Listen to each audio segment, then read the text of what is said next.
Fy enw yw Joe Griffin, a dwi'n mynd i fod yn sôn am ymarfer sy'n gyfle i chi sylwi sut yr ydych chi'n teimlo. Unrhyw densiwn a chyfle i ganolbwyntio arnoch chi'ch hun sydd mor bwysig i ofalwyr, ac i wneud hyn heb deimlo'n euog. Os hoffech ddechrau drwy gau eich llygaid, neu os yw'n well gennych gallwch syllu'n feddal. A dechreuwch drwy gymryd 2 neu 2 anadl fawr i mewn, ac yna ryddhau'r anadl am 8 eiliad.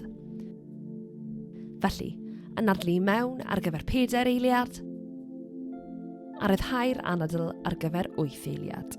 Ailadroddwch yr anadlu ychydig o weithiau, a chofiwch ryddhau'r anadl yn araf, gan ei fod mor bwysig mwyn ailosod ein systemau pan ei bod ni'n teimlo dan straen neu wedi'n llethu. Drwy fod yn fwy ymwybodol o'n corff ac anadlu i mewn ac allan, rydym yn dechrau sylwi ar deimlo a phwysau lle fod yn cysylltu eich sedd neu lle bydd eich traed yn cyffwrdd ar llawr.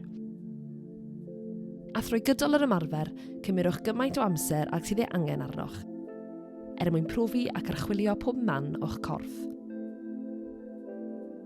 Nid oes ffordd gywir neu anghywir o wneud hyn. Gwnewch yr hyn sydd angen ei wneud arnoch.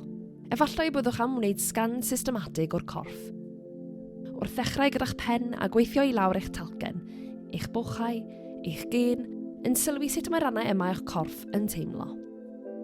Yr holl ffordd i lawr eich traed. Efallai byddwch yn archwilio rhannau penodol o'ch corff, neu synwriadau penodol. Enghraifft, os oes gennych poen yn eich cefn sy'n eithaf gyffredin ymhlith gofalwyr sy'n codi llawer o bwysau corfforol, neu efallai newch deimlo tensiwn yn eich gwddf. Rydym yn cario straen yn ein gwddf yn aml, yn brysio o gwmpas y lle gyda'n ysgwydden dyn. Neu efallai sylwch eich bod yn teimlo pwysau yn eich stymog fel straen, neu ble bynnag yr ydych chi'n teimlo'r mannau tensiwn yna, efallai byddwch am ganolbwyntio ar yr rheini.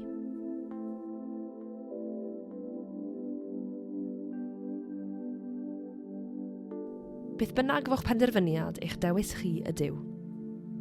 Ond parhewch i gymryd yr anadliadau dofn yna, a dechrau sylwi sut mae rhannau hyn o'ch corff yn teimlo. Gall synwriadau gynnwys goglais, pwysau, tyndra, neu unrhyw beth arall rydych chi'n sylwi arno yn eich corff. Os nad ydych chi'n sylwi ar unrhyw deimlad cryf, mae'n iawn i deimlo'n niwtral. Sylwch ar hynny hefyd.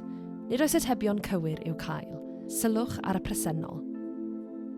Y gorau gallwch chi heb farnu o gwbl.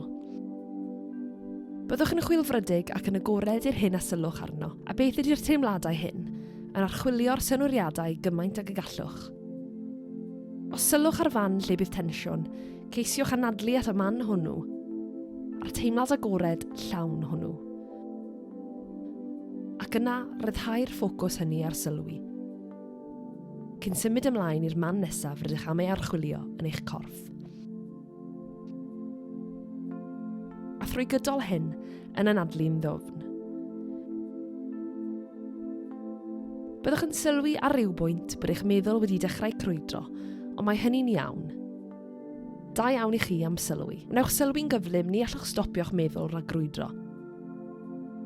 Ond gydag amser gallwch hyfforddi'ch hun i ganolbwyntio am gyfnodau hirach. Bob tro fydd eich meddwl yn crwydro, sylwch bod hyn yn digwydd ac yna mewn ffordd garedig, dewch a'ch meddwl yn ôl i ganolbwyntio ar y synwriadau yn y corff.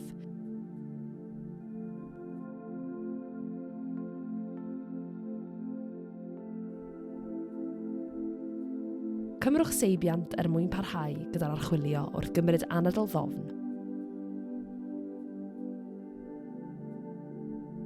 Defnyddiwch y foment hon i gael seibiant. Ac wrth i ni orffen ein archwiliad o'r corff, cymrwch ychydig eiliadau i ehangu eich sylw ac i deimlo eich corff cyfan yn anadlu'n rhydd.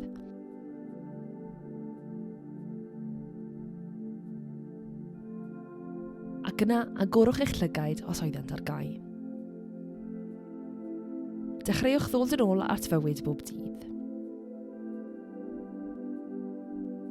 Gall hwn fod yn ymarfer defnyddiol pan fyddwch yn teimlo dan straen, ond gall hefyd fod yn ddefnyddiol mwyn cael seibiant bob dydd. A po fwyaf y byddwch yn ei wneud, gorau oll y fyddwch wrth fynd ati. Cymerwch yr eiliadau yma heb euogrwydd. Gallwch fynd i wefan Gofalwyr Cymru am ragor o wybodaeth a dolenni pellach i'ch helpu.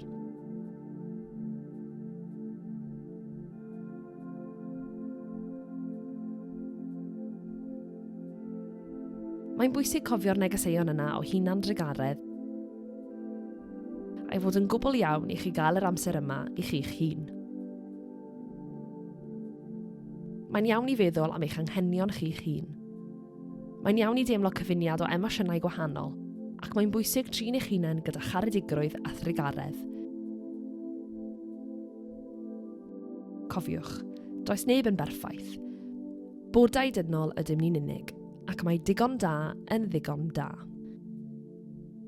Gallwch ddefnyddio hyn pryd bynnag y bydd ei angen arnoch a gadael fynd o'r euogrwydd.